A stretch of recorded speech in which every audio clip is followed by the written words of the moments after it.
Olá pessoal, tudo bem?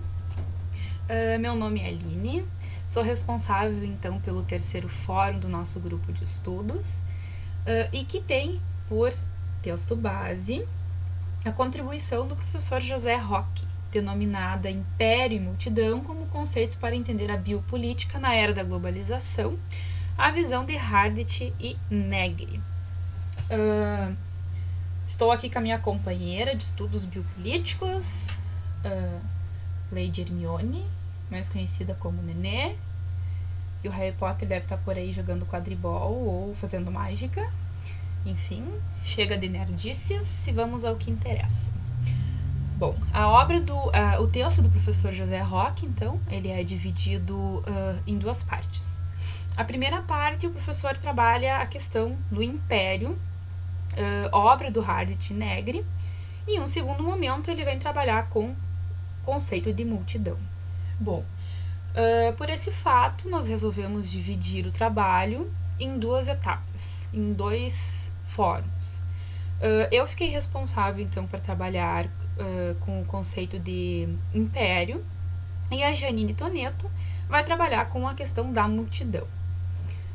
Bom, antes de adentrar especificamente na questão do império, nas características do império denominado então por Hardt e Negri, é interessante a gente ter em mente a arqueologia desenvolvida por Michel Foucault, a arqueologia dos poderes desenvolvida por Michel Foucault, para ter uma compreensão do que Hardt e Negri querem dizer dentro do poder imperial. Bom, enfim, na história de sexualidade, o livro do Foucault, primeiro volume, no final, ele aborda o tema biopolítica de forma mais incipiente, mas enfim, eu achei um texto bem claro para essa compreensão mais geral sobre o tema. Bom, ali a gente consegue perceber duas fases da tomada de poder. Uma primeira fase, ela vem caracterizada pela soberania e o poder soberano, ou seja, é aquele poder que demarca essencialmente o poder de vida e morte dos súditos, entendidos então dentro de uma organização geográfica na qual eles estão inseridos. É o famoso direito de deixar morrer, direito de morte, ou então deixar viver. Bom, isso é caracterizado por um poder verticalizado, em que o Estado soberano detinha então o poder sobre os súditos. Não só sobre os súditos, como toda a vida de determinada população. Era o Estado que reinava absoluto. Bom, passado esse tempo, há uma segunda fase da tomada de poder. E esta segunda fase vem dividida em duas ramificações, certo?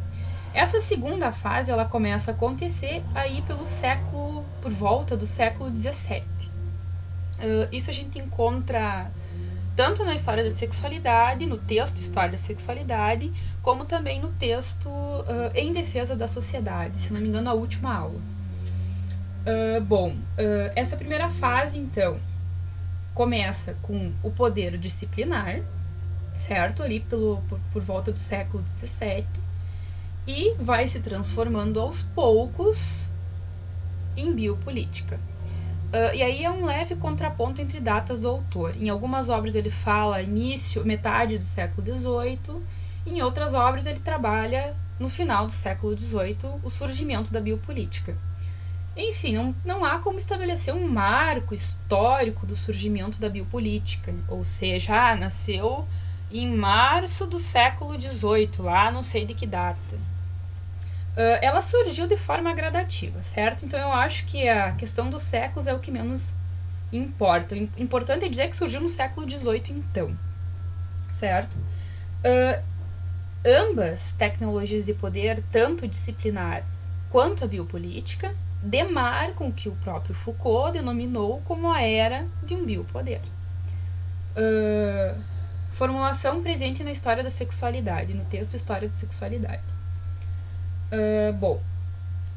Conforme o professor José Roque trabalha nesse texto base, esse biopoder, então, ele acaba ocorrendo agora de uma forma global.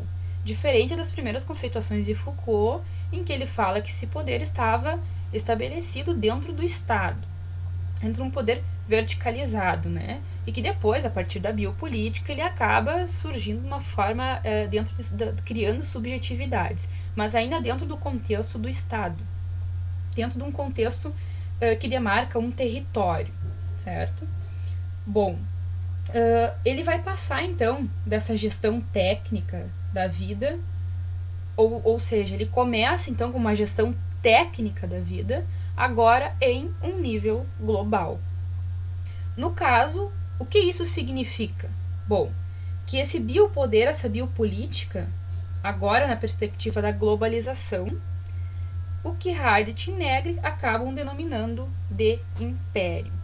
Ou seja, essa biopolítica, esse biopoder, deixa de ser algo centralizado no poder do Estado, um território delimitado, um território físico, e passa a compor a ordem global, a ordem mundial, certo?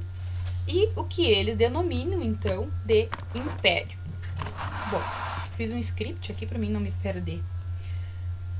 Bom, o autor, o professor José Roque, ele acaba dividindo o texto, falando sobre a divisão da obra em si.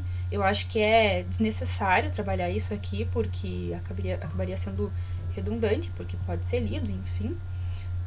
Então, vou me ater mais aos aspectos relacionados à conceituação do império que os autores abordam. Bom, então, a primeira parte, os autores conceituam o que é império. Império significa um não lugar, tá? É um sem fronteiras, sem um território físico. Nós não podemos denominar o império como sendo um pedaço determinado do globo, ou uma instituição única que caracterize o império. Eu não sei se eu posso usar, talvez quem tenha mais um entendimento um pouco mais profundo pode me dizer. É algo quase metafísico, certo? Me corrijam se eu estiver equivocada, por favor. E isso caracteriza, então, esse não lugar, esse não território, essa função não delimitada, demarca, então, caracteriza uma nova forma de soberania de biopoder imperial. Ou seja, aquele velho conceito, aquela arqueologia da soberania imperial antiga, moderna, de Estado, nação, povo, território, acaba caindo por terra frente agora à soberania imperial. Na verdade, os autores eles acabam tecendo uma arqueologia da soberania imperial na pós-modernidade. Eu não gosto da palavra pós-moderno, porque eu acredito que nós não chegamos, talvez, no patamar de pós-modernidade. Prefiro mais a palavra contemporaneidade, mas enfim, essa é a terminologia empregada pelos autores, vamos segui-las. Então, essa velha descrição de soberania, de Estado, nação, povo, classe, território, que nem eu havia comentado, acaba sendo superado. Tanto que agora já explodiu no mercado acadêmico diversas obras, diversos artigos falando na relativização da soberania estatal, ou mesmo a crise de soberania estatal. Frente, então, ao que o Hardt e Negri acabam denominando de império. Conceituam como império. Bom, essa nova soberania pós-moderna, ela acaba se interiorizando na forma de subjetividades, ela acaba se enraizando dentro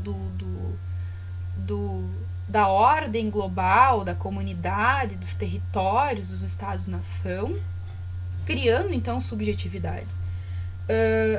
Passa-se, então, da sociedade disciplinar, que era uma sociedade delimitada, para uma sociedade de controle, que é o que Hardt e Negri acabam trazendo a conceituação de Deleuze para dentro da obra, né?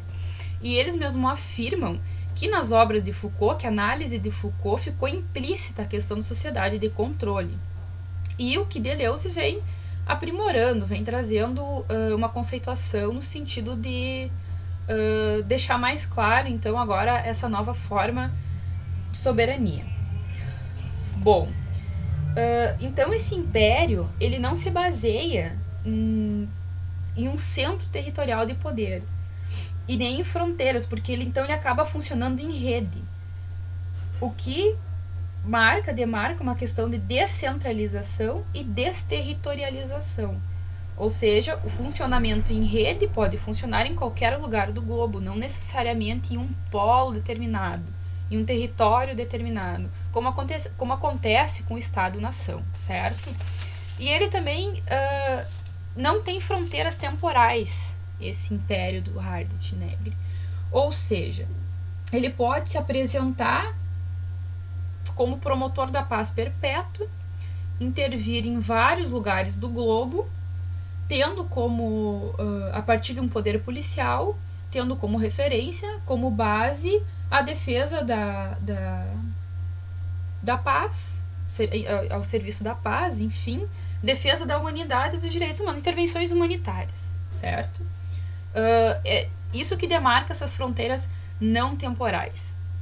Ou seja, é como se nós tivéssemos em um campo aberto, sem cerca, no qual pudéssemos intervir em todos os cantos desse campo.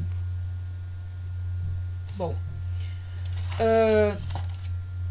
o que é o império?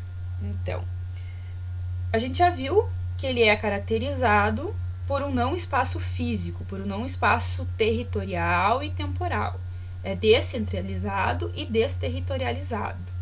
Bom, mas ele tem que age, enfim, a partir de algum organismo, obviamente. Não precisa ser necessariamente um Estado-nação. Aí que está o ponto principal da característica do império.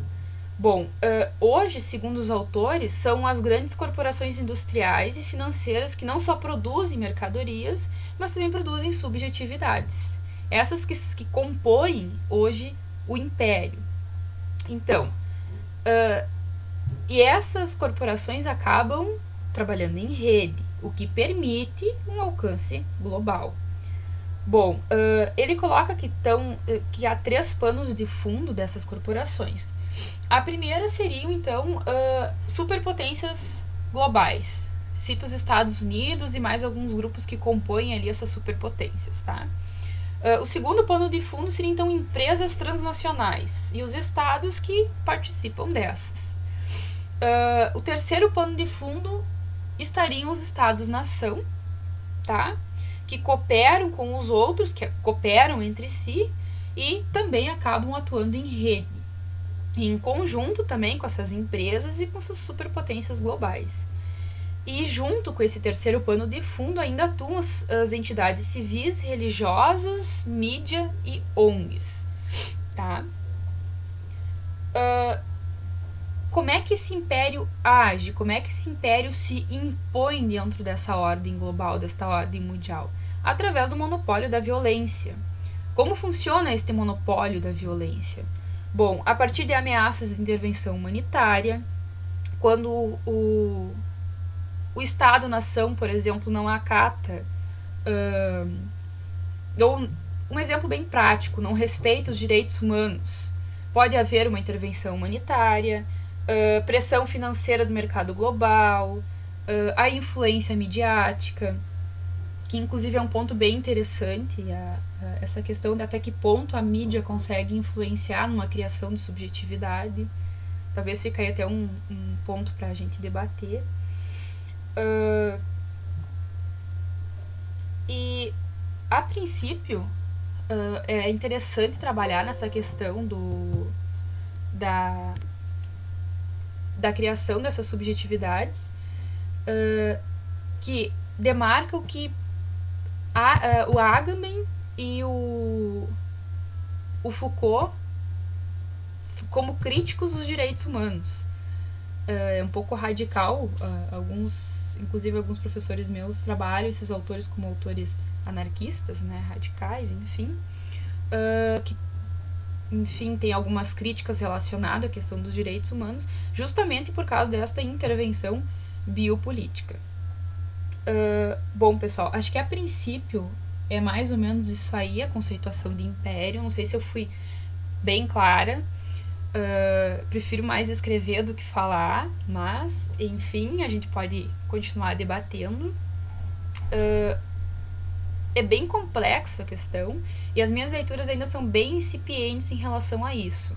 Até porque o autor também trabalha em relação à questão da governamentabilidade do Foucault, o que também eu entrei em mais ou menos há umas 2 semanas nesse conceito. Tem bastante material para ler acerca do tema, é um tema bem complexo, que se resume mais ou menos como a biopolítica age hoje na sociedade. Então, depois que Foucault trabalhou a questão dos micropoderes disciplinares, a genealogia dos poderes, ele acaba criando o conceito então de governamentabilidade, que vai acabar caindo em questões liberais, neoliberais de capitalismo. Acho que eu não vou trabalhar isso muito aqui com vocês, senão vou parecer uma youtuber falando bobagem, né? Então, vamos deixar para um debate que a gente pode trabalhar com mais cautela, com mais calma. Se o Bruno me permite, eu quero indicar uma leitura complementar para esse texto do professor José Roque, que está no próprio livro do Hardit Negri, tá?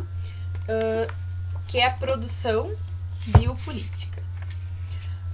Para quem não tem o texto, eu posso escanear. O livro tá bem pouquinho tempo nas minhas mãos, então tem alguns risquinhos, mas ainda está legível. Posso escanear e disponibilizar para vocês, pra gente, para ter uma base teórica, né?